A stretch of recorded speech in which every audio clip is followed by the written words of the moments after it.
Olá pessoal do Estratégia, eu sou o professor Eric Alves para mais um vídeo do nosso curso de Direito Administrativo. Hoje vamos iniciar o estudo da Lei 8.112 de 1990, conhecido também como Estatuto Jurídico dos Servidores Públicos Federais. Então é uma lei bastante importante não só para fins de prova, mas também porque ela produz muitos efeitos práticos na vida do servidor federal, ok? Então vamos iniciar hoje o estudo da Lei 8.112, vendo o que ela nos diz a respeito do tema provimento, posse e exercício dos servidores, tá ok? Então, vem comigo na tela. Tá aí nosso tema de hoje, provimento, posse e exercício. Vamos iniciar falando a respeito do provimento. Provimento é o ato administrativo pelo qual o cargo público é preenchido com a designação de seu titular. Então, temos lá um cargo público vago, a administração deseja preencher esse cargo com um novo servidor, então ela edita um ato administrativo para preencher esse cargo vago com um novo servidor. Esse ato administrativo é chamado de provimento. O provimento ele possui várias modalidades.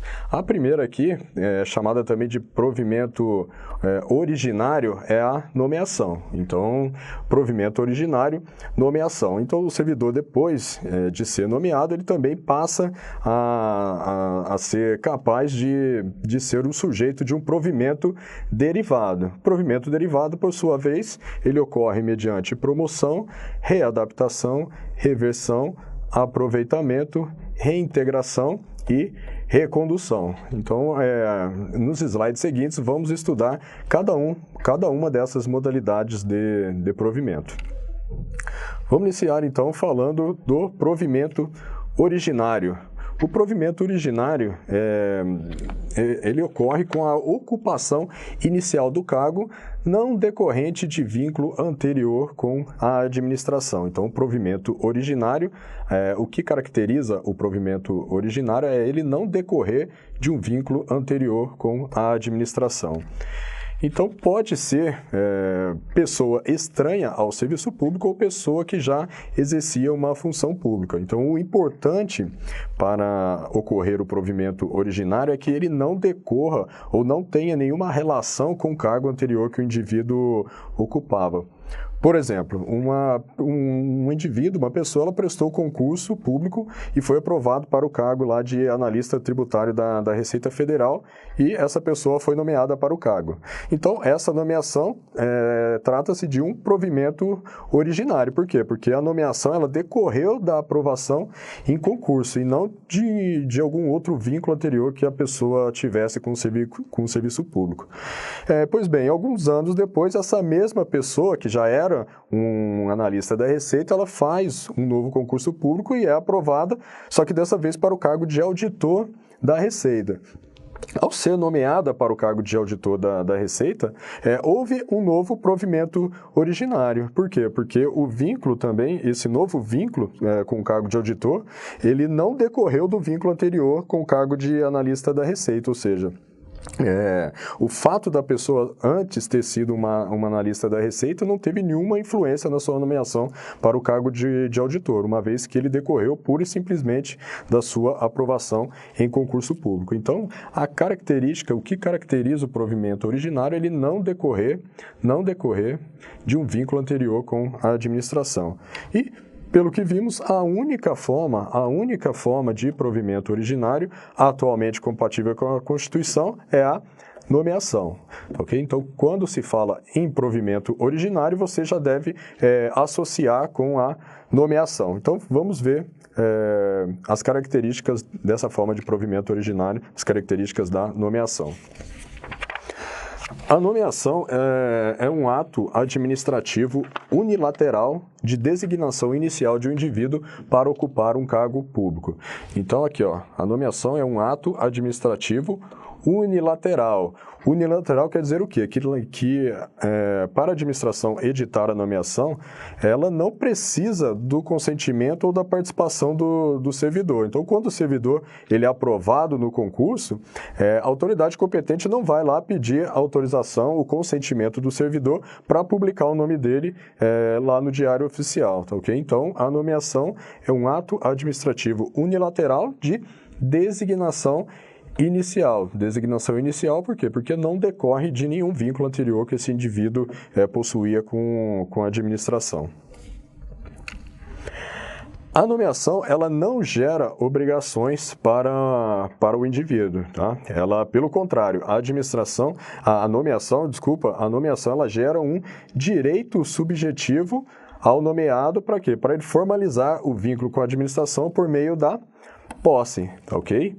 Então, é importante ressaltar que é só depois da posse e não após a nomeação que a pessoa ela se tornará um servidor público, ok? Então, a condição de servidor público só é adquirida após a posse e não após a nomeação. Após a nomeação, a pessoa apenas passa a ter um direito subjetivo de tomar posse no cargo e só assim, a partir da posse, ela se tornará um servidor público, tá ok?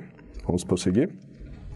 A nomeação ela pode ocorrer de duas formas principais. A primeira é a nomeação em caráter efetivo. A nomeação em caráter efetivo ela sempre requer a prévia aprovação em concurso público. Concurso público, é claro, compatível com a natureza e a complexidade do cargo a ser provido.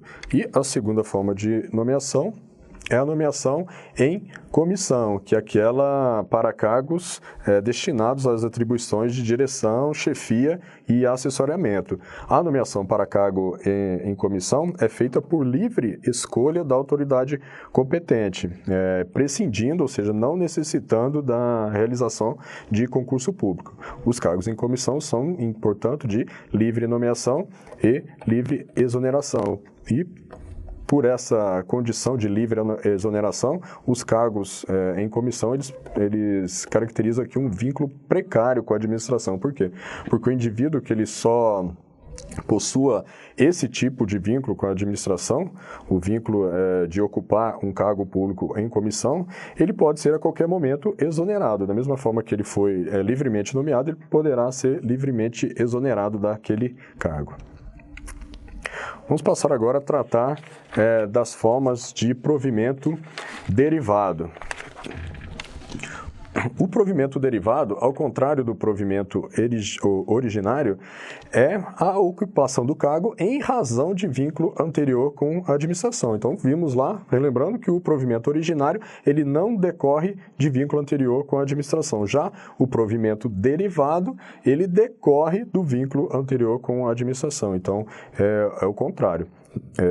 Vimos lá, relembrando aqui, as hipóteses de provimento derivado, a promoção, a readaptação, a reversão, o aproveitamento, a reintegração e a recondução. Em todas essas hipóteses, o preenchimento do cargo, ele não decorre diretamente lá do concurso público ou da livre escolha da autoridade competente, e sim de um vínculo anterior existente entre o servidor e a administração. Então, vamos ver em seguida cada uma dessas hipóteses de provimento derivado. Iniciando aqui com a promoção. A promoção é a hipótese de provimento derivado de cargo superior na carreira. Então, ela é uma forma de provimento própria dos cargos organizados em carreira. Então, o que acontece? A pessoa, após ela ser aprovada num concurso público, ela é nomeada para o cargo inicial da carreira e após determinado tempo e após também essa pessoa cumprir determinados requisitos que estão estabelecidos lá na lei de cada carreira, essa pessoa ela poderá ser promovida aos cargos superiores da mesma carreira. E quando ela é promovida, ela deixa de ocupar um cargo inferior na carreira e passa a ocupar um cargo superior também na mesma carreira. Por isso, por essa movimentação ascendente, característica da promoção, se diz aqui que a promoção é uma forma de provimento derivado vertical, tá, ok? Porque caracteriza esse movimento ascendente na carreira. A segunda forma de provimento derivado é a chamada readaptação. Readaptação.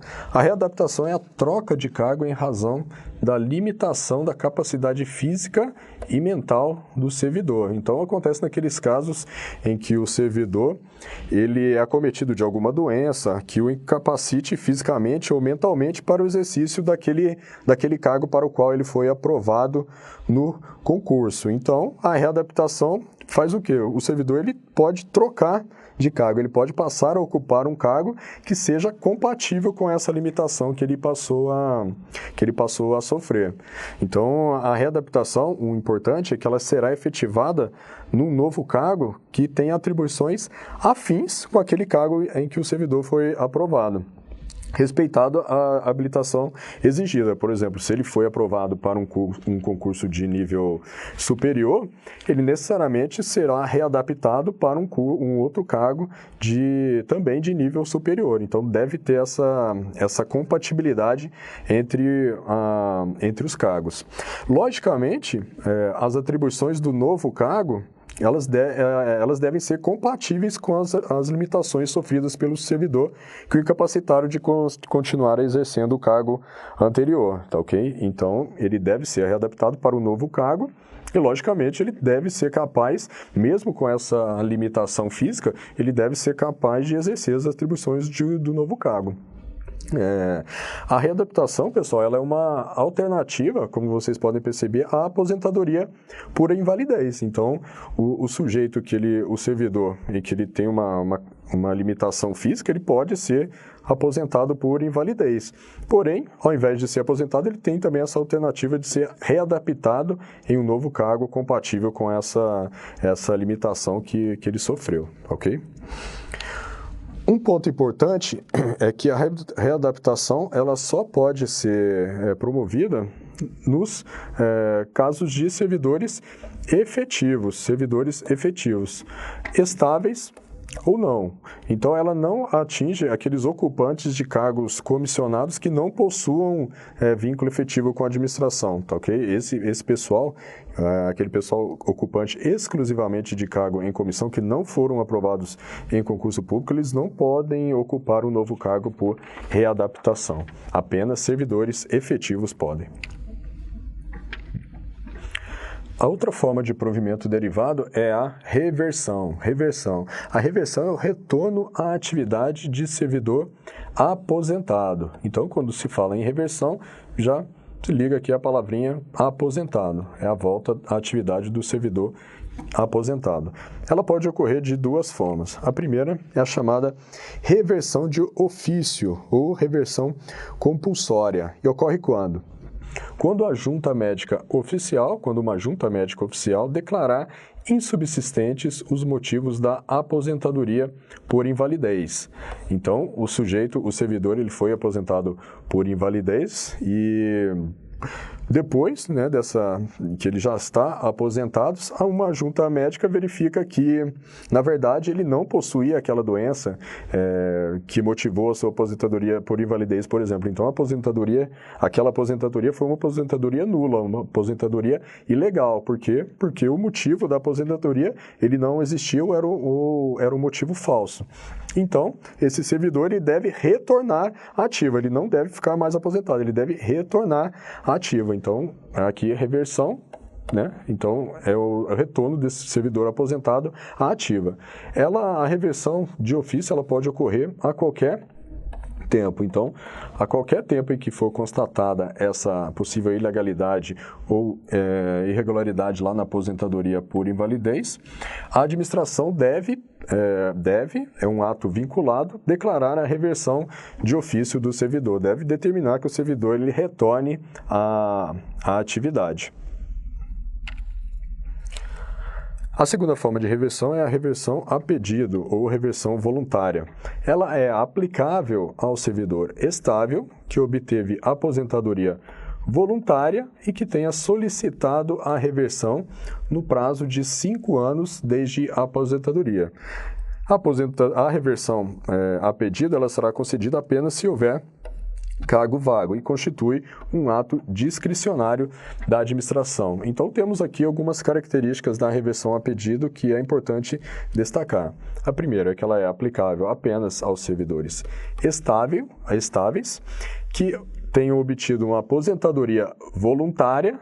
Então, repare aqui a diferença já em relação à reversão reversão de ofício, que era aplicável aos servidores aposentados por invalidez. A reversão a pedido, ela é aplicável aos servidores que tenham se aposentado voluntariamente e que tenham solicitado a reversão no prazo de 5 anos desde a aposentadoria. Então, o servidor, após a aposentadoria voluntária, ele tem 5 anos para requerer a sua reversão a pedido. E ela será concedida apenas se houver cargo vago. Se não houver cargo vago, a administração não irá deferir o pedido do servidor. Então, a reversão a pedido também é um ato discricionário, ou seja, a administração ela pode ou não deferir o pedido do servidor.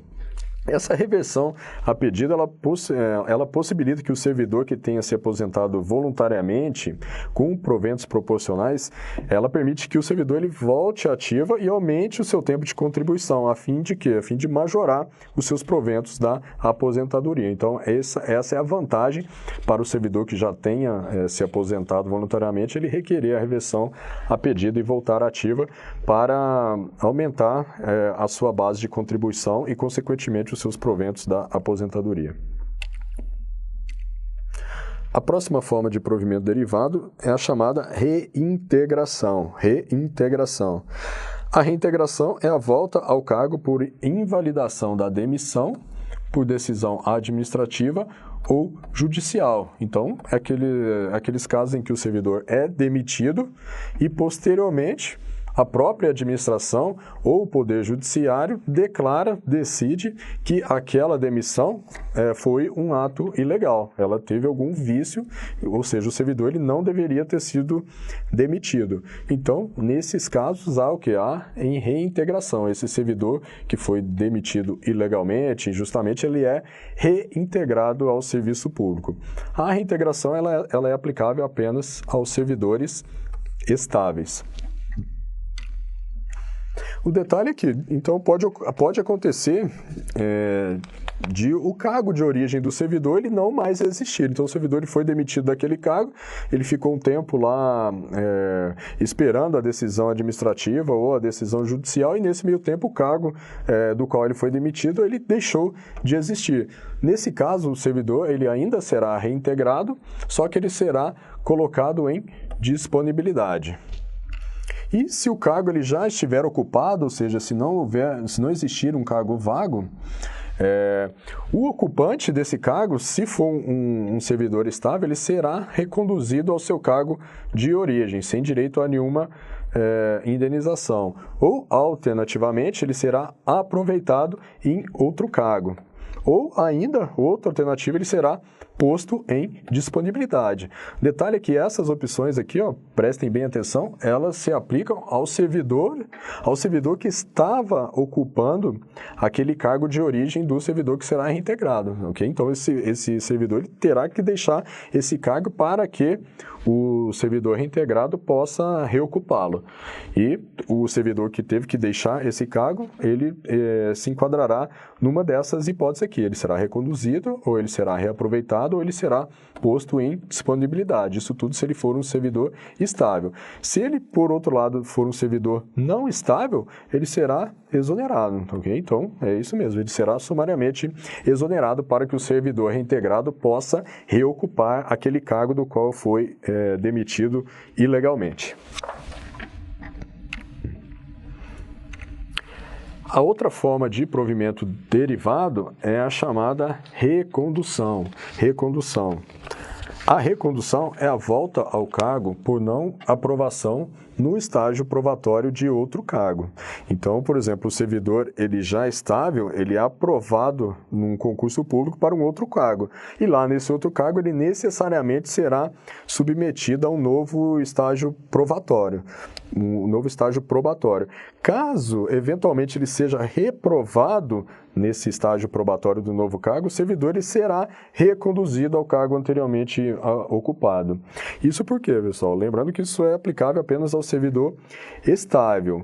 A reprovação lá no estágio do novo cargo indica simplesmente que aquele servidor não é capaz de exercer as atribuições específicas daquele novo cargo. Quanto ao seu cargo original, essa reprovação ela não causa implicação alguma. Então, o servidor ele é reconduzido ao seu cargo anterior para que ele continue exercendo as atribuições que ele exercia anteriormente. Um ponto importante é que o servidor, em estágio probatório, num novo cargo, ele pode pedir para voltar ao seu cargo anterior, é a chamada aqui recondução a pedido. Então, ainda que o servidor ele não seja reprovado no estágio probatório do novo cargo, mas, por exemplo, se ele não estiver gostando das novas atribuições do novo cargo, ele pode pedir para voltar para o seu cargo anterior, ele pode pedir para ser reconduzido ao seu cargo anterior, a chamada recondução a pedido. Essa recondução a pedido, ela somente pode ocorrer enquanto o servidor estiver em estágio no novo cargo, enquanto o estágio estiver em desenvolvimento. Depois que o estágio terminar, essa recondução a pedido não poderá mais ser efetuada. A recondução, ela também pode ocorrer na hipótese de reintegração do anterior ocupante. Então, aquela hipótese que vimos anteriormente, ela refere-se à reintegração do servidor que antes ocupava o cargo que é ora preenchido por um novo servidor. Então, o servidor ele vai ser reintegrado nesse novo cargo e eu estou aqui nesse cargo do servidor que vai ser reintegrado, eu já sou um servidor estável, então eu posso ser reconduzido ao meu cargo anterior. Essa é uma outra hipótese de aplicação da recondução. E aqui, muito importante, que a recondução só é aplicável ao servidor estável.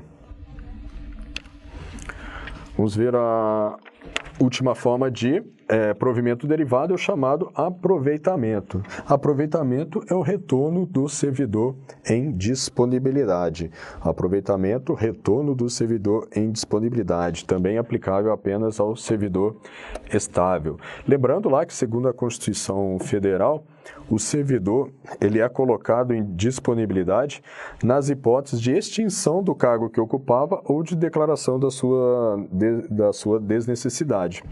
Então, quando o servidor está lá em disponibilidade, ele recebe a remuneração proporcional ao tempo de serviço.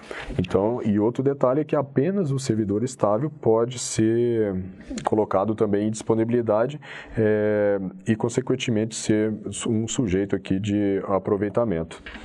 O servidor em disponibilidade, ele poderá ser aproveitado em cargos de atribuições e vencimentos compatíveis com o anteriormente ocupado. Então, sempre respeitando a compatibilidade entre o cargo original do servidor e aquele em que ele será aproveitado.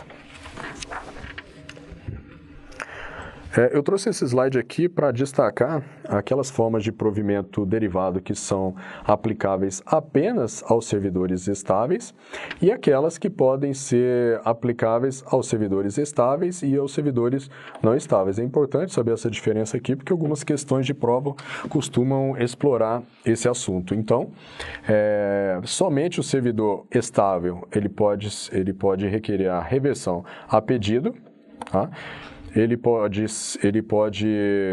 ser objeto aqui de reintegração, também de recondução e aproveitamento, ok? Então, somente servidor estável, reversão a pedido, reintegração, recondução e aproveitamento.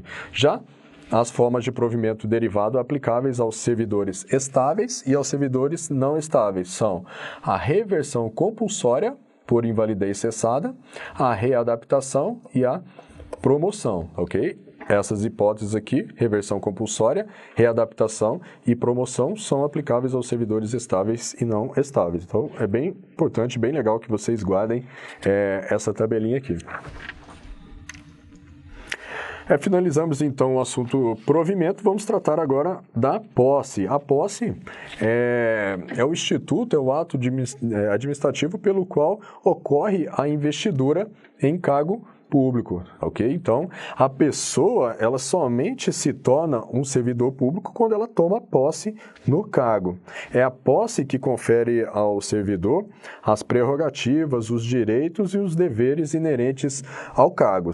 Então, portanto, se o nomeado, por exemplo, ele não tomar posse no prazo previsto, ele não chega a completar o vínculo entre ele e a administração. Então, nesse caso, se o nomeado ele não tomar posse, não há que se falar em exoneração.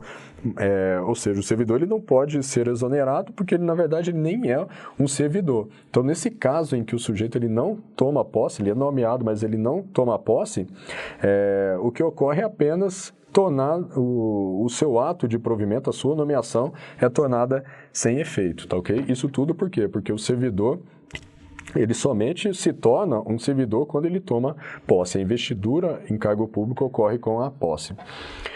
Um ponto importante é que só há posse no provimento originário do cargo, ou seja, na nomeação, seja a nomeação em caráter efetivo ou em comissão. Nas hipóteses de provimento derivado, portanto, não há que se falar em posse, apenas no provimento originário. O prazo para o servidor tomar posse, o prazo que está previsto lá na Lei 8.112 é de 30 dias improrrogáveis contados da data de nomeação. Então, a partir da nomeação, o servidor ele tem 30 dias improrrogáveis para tomar posse no cargo e assim passar a ser efetivamente um servidor público. Se ele não tomar posse nesse prazo de 30 dias, como foi dito anteriormente, a sua nomeação será tornada sem efeito. E outro ponto importante previsto lá na Lei 8.112 é que a posse ela poderá ser feita mediante procuração específica. Então, o servidor ele não precisa estar lá no dia da posse para que ela possa surtir efeito. A posse ela pode ser feita mediante uma procuração específica. A Lei 8.112 ela apresenta alguns requisitos necessários para que a pessoa ela tome posse no cargo público. Quais são esses requisitos? É a nacionalidade brasileira, o gozo dos direitos políticos, a quitação com as obrigações militares e eleitorais. A pessoa ela deve comprovar que ela possui o nível de escolaridade exigido para o exercício do cargo. Ela deve possuir a idade mínima de 18 anos. Ela deve também possuir aptidão física e mental. A pessoa ela deve ser aprovada, ela deve ser inspecionada numa junta médica oficial, e essa junta deve ser prévia à posse. E ela também deve apresentar uma declaração de bens e uma declaração de que ela não exerce outro cargo ou emprego público. Então, todos esses requisitos aqui devem ser observados para que a pessoa tome posse. Vamos falar agora a respeito do Instituto do Exercício. Então, exercício é o efetivo desempenho das atribuições do cargo público. Então, ao tomar posse, o servidor ele não assume, o servidor ele assume o cargo, porém, ele não está obrigado a imediatamente iniciar o exercício das suas novas atribuições. Isso por quê? Porque a lei estabelece um prazo contado da data da posse para que o servidor ele entre em exercício. Esse prazo é o quê? De 15 dias improrrogáveis contados da data da posse. Então, o servidor toma posse, ele não precisa imediatamente assumir lá a sua baia e iniciar o desempenho das suas atribuições. Ele tem 15 dias improrrogáveis para tanto, contados da data da posse. Caso o servidor ele não entre exercício no prazo, ele será exonerado do cargo, tá ok? Então, o servidor tem 15 dias para entrar em exercício. Se ele não entrar em exercício, ele será exonerado do cargo. Aqui, pessoal, já é correto se falar em exoneração. Por quê? Porque a partir da posse, o indivíduo ele já é um servidor, vale dizer, ele já ocupa um cargo público, de modo que a não entrada em exercício no prazo legal acarretará sua exoneração exoneração do cargo.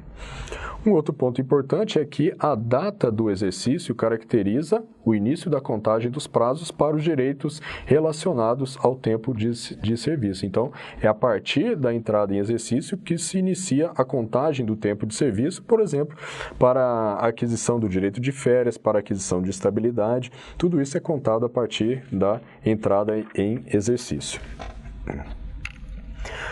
Então, vamos ver algumas questões de prova para consolidar alguns pontos importantes. A primeira, vamos lá. Considere que determinado servidor estável, demitido após regular processo administrativo disciplinar por desvio de verbas públicas, comprove sua inocência por meio de ação judicial. Nesse caso, tendo sido a pena de demissão anulada no âmbito judicial, o servidor deverá ser reintegrado ao cargo por ele anteriormente ocupado.